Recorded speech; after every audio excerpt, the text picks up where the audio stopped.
Et on en parle avec vous, Denis Charbit. Merci d'être avec nous, professeur de sciences politiques à l'Université ouverte d'Israël, auteur d'Israël et ses paradoxes, idées reçues sur un pays qui attise les passions. C'est paru aux éditions Le Cavalier Bleu. Aujourd'hui, on assiste en Israël à des manifestations quotidiennes aux abords du Parlement, la Knesset, mais aussi du domicile même de Benyamin Netanyahou, des familles d'otages qui tentent d'obtenir du Premier ministre israélien qu'il concède une trêve pour obtenir la libération des otages. Où en est-on d'après vous ?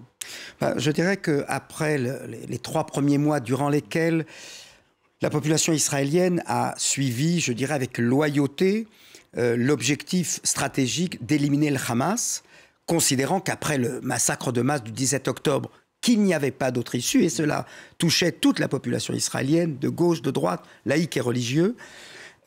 Néanmoins, cette opération a commencé, je dirais, avec un boulet au pied. C'est-à-dire qu'il y avait simultanément plus de 138 otages retenus par le Hamas, après le premier échange, la première négociation qui a eu lieu. Et dans un premier temps, l'opinion publique israélienne a estimé que, comme on lui disait d'ailleurs, que les 2 objectifs sont complémentaires.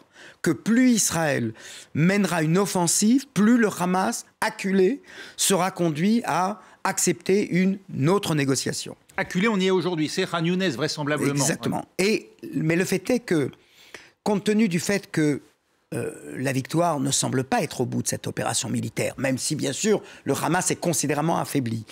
Mais je pense qu'aucun Israélien ne pensait que ça prendrait plus de 3 mois, et avec des résultats qui apparaissent un peu mitigés. Et ce qui s'est passé, en fait, c'est que ces 2 objectifs complémentaires, même s'il y avait une contradiction entre les 2, eh bien, il y a un sentiment, et là c'est bien entendu lié aussi à l'impopularité de Netanyahou, à la fois parce qu'il l'a fait lors de l'année 2023 autour de la réforme, mais aussi autour de cet relatif échec militaire. Le résultat, c'est qu'aujourd'hui, les Israéliens disent: la guerre, on la gagne un peu plus, on la gagne un peu moins. Mais il y a une chose qui est sûre, c'est que si on ne négocie pas tout de suite et en payant le prix le plus fort, c'est 138 cercueils qui vont revenir à la fin de la guerre. Et donc aujourd'hui, cette complémentarité, elle explose en disant: on ne sait pas ce que la guerre nous apporte, un peu plus, un peu moins. Il y a une chose qui est certaine, c'est que l'urgence, c'est des enfants, des vieillards, des adultes, jeunes ou moins jeunes. Il faut les sauver parce qu'ils sont certainement dans la famine, peut-être les femmes sont-elles violées. Et donc, aujourd'hui, c'est la priorité, la guerre après. Ces 138 otages ne sont pas revenus. Et puis, il y a ces images d'hôpitaux visés à Khan Younes, ce refuge de l'ONU. Ça provoque des réactions en Israël où l'attention est focalisée aujourd'hui exclusivement sur les otages? Il faut le dire, très objectivement, et j'ai interrogé beaucoup de mes concitoyens israéliens, y compris des gens qui avaient une certaine, on va dire, empathie pour la cause palestinienne, pour les difficultés face au Hamas, ou même en général, à cause d'Israël. Et là, je dois vous dire, on peut le déplorer, on peut le regretter, mais de manière quasi unanime. Ce que ces personnes-là m'ont dit, quand je les ai interrogés sur mais ce qui se passe à Gaza, dont on a peu d'images en Israël, il faut le savoir, mais on peut les voir ailleurs, télévision française, France 24. La réponse qu'ils m'ont faite, c'est: on n'a pas de place dans notre cœur pour la souffrance palestinienne. Pas aujourd'hui, pas maintenant. Le traumatisme a été tel qu'on considère de manière très claire et très ferme que entre des massacres qui sont commis intentionnellement et des civils qui meurent sous les bombes israéliennes, personne ne le nie, mais quand il n'y a pas d'intention authentique, réelle, explicite de les tuer, eh bien pour les Israéliens, ça fait la différence. Et j'ajouterais peut-être que le fait qu'il n'y ait pas eu de voix palestinienne et arabe significative pour condamner, non pas la légitimité du mouvement palestinien à s'opposer à l'occupation israélienne, mais au massacre, au viol, aux personnes brûlées vives. J'ai appris hier qu'il y avait un restaurant qui s'ouvrait à Amman au nom du 7 octobre. Ça crée un fossé tel qu'aujourd'hui les Israéliens disent: j'ai plus de place dans mon cœur pour cela. Ça a créé le 7 octobre, ces attentats du 7 octobre, une fracture irrémédiable entre la population israélienne et à la fois ses voisins arabes alentours, mais également le peuple palestinien? Est-ce qu'aujourd'hui, au point que lorsque Benyamin Netanyahou dit qu'il ne croit pas, qu'il ne veut pas de cette solution, il ne veut même pas l'envisager, solution à 2 États, ce point de vue aujourd'hui, il est très largement dominant en Israël? Alors, il est relativement dominant. Tout le monde comprend qu'il y aura un jour d'après. Tout le monde pense qu'on n'en est pas encore là. On n'en est pas encore là pour 2 raisons. D'abord parce que si Netanyahou est au pouvoir, il n'y a pas de jour d'après qui compte. Enfin, je veux dire, il est opposé à un État palestinien. C'est là-dessus qu'il fera campagne, s'il y a campagne électorale, dans le courant de l'année 2024. Et puis, du côté palestinien, il n'y a pas de direction palestinienne.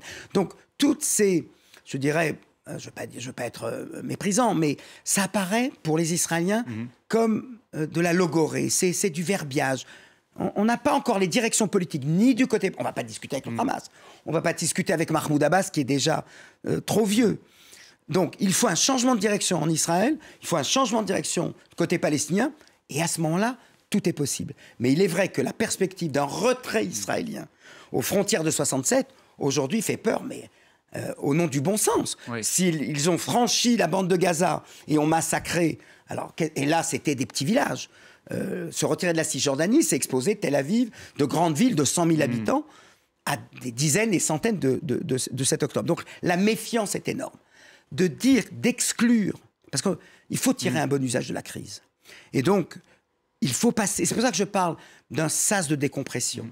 On ne peut pas passer du jour au lendemain à une guerre qui est dure, qui est difficile, avec une suspicion réciproque, à embrassons-nous Folleville, on va faire la paix demain matin, on se retire des territoires et c'est terminé. Denis Cherbit, lorsque vous venez ici en France et vous observez aujourd'hui même qu'on annonce que les actes antisémites ont quadruplé l'année dernière, et notamment...